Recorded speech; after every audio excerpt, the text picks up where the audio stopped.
Hello everyone, I'm bringing to you a state of survival tips, tricks, and techniques. More of it is tips and tricks and good ideas of some workarounds. The first thing I'm going to cover today is saving your troop formations for your alliance trap. So you do that in your training camp. On Army Overview, here you'll find your troop formation. Then the first three that pop up are going to be your strongest heroes in perspective to their classes. So the first thing you want to do is change what hero lineup it is, especially your squad leader. Because for trap, you're going to either want Sarge or Eve, or Eva, should I say, leading it. The reason why you want them to lead because one of their traits is 5% damage. This one's 15% troop damage. So increase the troop damage by 15%. That is stackable. So if everyone in that rally for trap has Sarge as their captain, that gets increased by 4 other traits. So, times that by 4, that's 60% additional damage your rallies will be doing because you have Sarge as your rally captain. Now, as in your brawler, it doesn't matter who it is because you're not going to be sending infantry to trap. Do not send infantry to trap early on. Now, for those that are doing like 28, 29, and 30 level, yeah, you start sending your infantry, but anything before that, you don't send infantry, so it doesn't matter who your brawler is. And then here, you're going to want to see who gives you the best rider attack in combination with one of their traits. So yes, his rider attack is 46%, hers is only 40%, but you got to think though, there's an additional 4% on top of that for the entire rally group. So yes, so you have 4%, 44%, let's say, for your riders. Then you have an additional 4% here, so it's 59. That's a total of an extra 8% that you would have for that position. If you only did 46, 40 plus 8, so that's 48%. So see, even though he has the higher percent between rider attack, it's actually better to use Maddie because the overall group gets a buff, and that's the entire rally group. All right. Then the next requirement they're always going to give you is yes, they say send 10,000, send 15,000 or 20,000 troops. Instead of trying to join the rally and get your troops situated, right here is the best spot to do it. So let's say this alliance I'm in right now, we're going to do a 10,000 group cap. So this right here is actually selectable. You can type in the values that you want. Since I want 10,000 troops, 5,000 each. Now you can hit the save button in either formation 1 or formation 2. I'm going to go for formation 1 as my primary.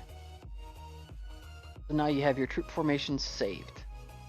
Now when you go out there, it's like, alright, I'm going to be Billy Badass over here and join the group quick as shit, because being able to get into the rally group first, especially if you want a specific rally group, you can just go click, bam, march, and you're in without even having to tinker with anything. Let's say you need to make an on-the-fly adjustment and you're trying to join the rally and say, hey, actually, you know what, only send 20,000 now. Still click on this because it sets up your heroes, and then you can go over here and adjust it to, the next number that you need, even though I don't have 10,000 of each, but you get the idea of quick adjustments to it. You get your 10,000 on each end, and you can hit save and just save that as formation 2 as your quick switch, so the next time you have to march and it's still 10,000, you can just go in here and hit that group 2 and boom, you already got your new march set up. Cool, get that major part out of the way. I had a question earlier about the enlistment center. Good to have. Its value is based off of redeeming troops that have died in battle. Now this is deaths that was occurred through defense. If you're attacking a settlement outside of facilities and capital clash, those troops are gone for good. If you lose troops in battle while you're attacking, you cannot recruit them back. Now if you're defending and they fill up your hospital and they killed off 20k of your troops, they will populate back in here because you're defending. Those troops will come back because the enlistment center can have 4 times the capacity of your hospital. So I can redeem 50k troops, which is awesome. and the speed at which duty. Duty is the little emblems you have to recruit or to enlist the dead, so to speak. So the more wounded you have in your hospital and the more duty you have, the slower the rate you will incur duty. So first thing you do, clear out your hospital immediately and then enlist all possible people you can right from the get-go, because that's going to increase the base duty rate right here. Since it's completely empty, this is max, like bam, 4,000 a tick. That's a lot, but that number will go down considerably if everything's maxed out.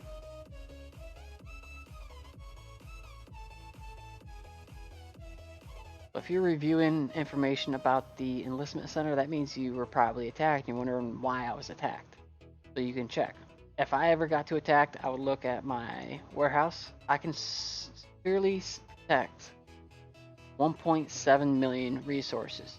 I'm sitting at 6.9, so that, you know, just from that math alone, that is, you know, like 5 million RSS of food, wood, and whatever on this back end that I cannot protect. 5 million. They're going to attack me for that 5 million. Now, if you don't care about saving your RSS, but you want to save your troops, because I think troops are hard to replace, especially later on in the game as you get going. Like, man, how do I save my troops? I'm going to be gone for more than 8 hours. The peace shield's going to be worn off. What do I do? You can actually garrison your troops inside of here. I can't do this one because these guys, they don't need to be. They're wasting it. So I can send troops, boom, I can send a full march here in for protection. No other alliance can attack this HQ because they do not have their HQ or towers touching our establishment here. So since nothing's touching it, they are protected. Now, if somebody built a tower to here and attacked the tower that I have my troops garrisoned in, they're going to be in a room of hurting, because one perks of defending your towers that you're in, they automatically, right from the get-go, failed an attack. Say you have your full march in there and they just send a march in, they lose 35% of their troops dead immediately, cannot be recovered, gone for good, sayonara, in oblivion, like no returning to life, gone.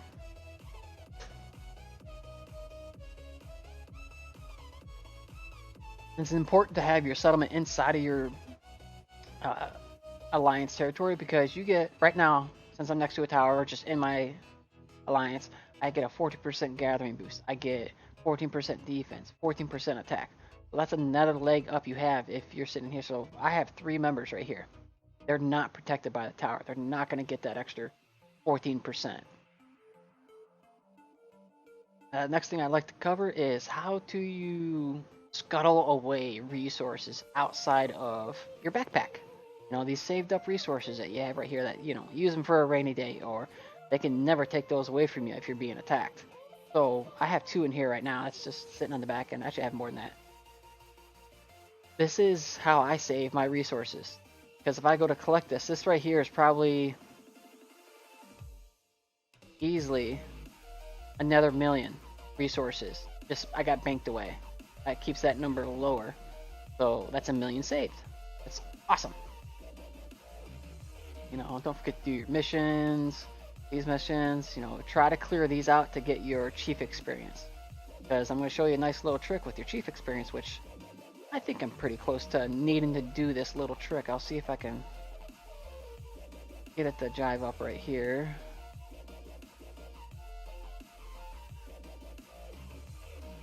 So I know I did a quick click on that one, but when you hit the equalize button, it cuts your troops down as in relations to your marches. I have 3 marches, so it cut 1/3 of my power.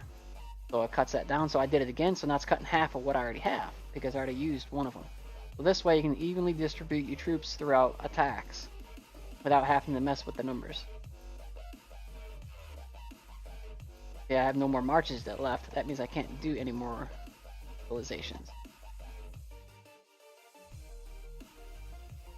What else we got going on? Not much RSS. 26, so I can do 2 more attacks. But anywho, let's say, you know, I'll waste the 26 stamina, I don't care. So I'm at level 11 right now, my stamina's low. So I'm gonna go in here, like, you know what? I'm gonna level up my chief. One perks of when you level up your chief. Full stamina.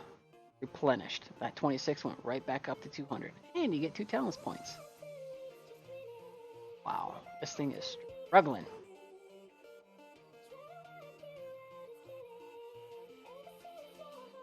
Have to reset.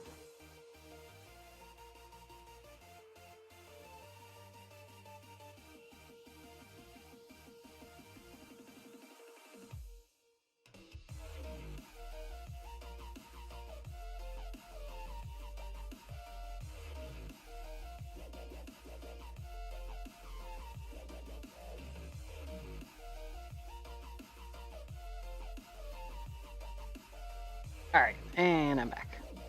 Fun crash. So the next tip I have is find the extra $5. $5 to buy the extra builder pack. Because of what this does, it gives you speed ups and resources. And being able to double up on your build is going to be instrumental in your development. Early on in the beginning, when you're first starting off, yeah, you can get away with one builder because everything just builds so fast, like it's minutes. Here, everything's taking hours. You know, my research is taking 2 hours. That upgrading that to 16 was an hour in itself. You know, go to up to HQ 17 was a total of one day, 4 hours, or if you want to do the math, 28 hours to build at HQ. Now that I have that one tied up, I can still upgrade everything else. Which comes into my next tip. Always be upgrading your HQ or your hero precinct. That's why it's important to have both builders, because you each one have building at a time, because this takes 20 hours.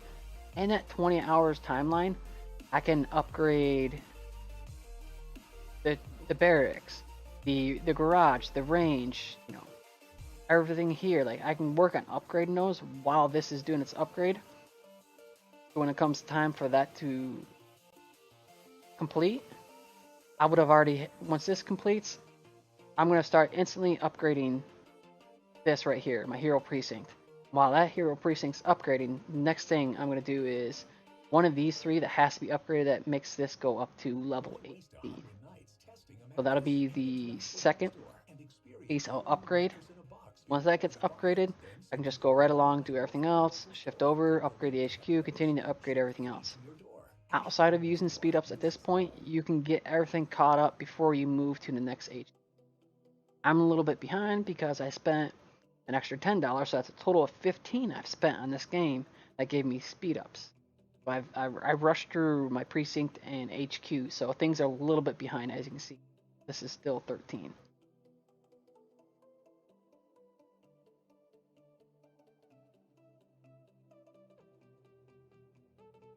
What else can I cover? Asking any questions. Cool. So the next one is into heroes. Like, oh man, I'm spending experience on my heroes. So many to level up. There's only 3 heroes I spend experience on. That is my Sarge. I spend experience on him, Rusty, and Ghost. Those are the only 3 I put experience into, because right now I have majority of them in the training center. Training center area, I think is what they actually call it. Yep, hero training area. Here, you put in heroes and they'll match the lowest level of your top 3 heroes. So since Ghost and Rusty are my lowest, 35. So the rest of your heroes you have selected in here automatically get brought up to level 35. Primo, it's good, you know, you can do this all the way up until you hit HQ 30, start going into your plasmas. Now, when you start, once you get these guys maxed out, you'll then have to move on to one of your other people and start leveling them up. Because I was told, I haven't verified it yet, but actual leveled versus hero training area level, I guess it's difference in power. I don't understand why, but that's what I've been told. And yes, my settlement is OCD, like I got it symmetrical built. It took time. Tedious doing this work. But OCD, gotta love it. And oh, if you want to see who's been spying on your settlement without you knowing, you have a settlement log right here that lets you know who's visited your settlement. So you're right now, this person, don't know why. These people, I told them to look at it because I was, going on my OCD build. Yes, these are the people that's actually looked into my settlement. So when you say, hey, come check my settlement out, you know if they did or not because it logs it. This button. That's pretty cool. You can see who's boosted your guys. Right. Neato. I think that will conclude this video. If you have any additional questions for me that you have about the game, or you actually have advice, because I'm not all knowing in this game, you can always learn something. I've been playing this game since the end of June, so I have a settlement in another state. This is a very young state. Started like 4 days ago. But, oh yeah, so $15 can get you somewhere up into this ballpark, which is pretty good. In comparison, I guess if you can check my other alliance mates that are somewhat close. Grim, he dropped some money on the game though. I watched him bought some packs when I was in the crate center. I mean, Grim, he's dropping some money.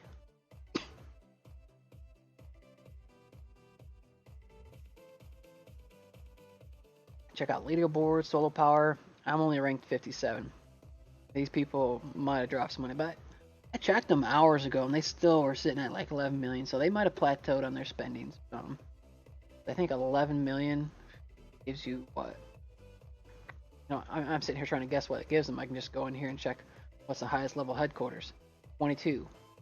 22 gives you what? Tier 7? 8. Tier 8 troops. Those are some heavy hitters. So there's 3 people with tier 8 troops.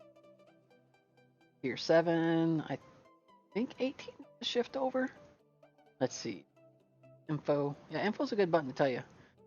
So yeah, 19 is the next group of people up. So if I get up to 19, that would give me some sharpshooter. All right, so yeah. So there's a facilities event coming up. So from the looks of it, if I can get myself up to 18 in times of facilities and get my troops to that point, the battle won't be too bad because I think all those HQs were in kill. So kill.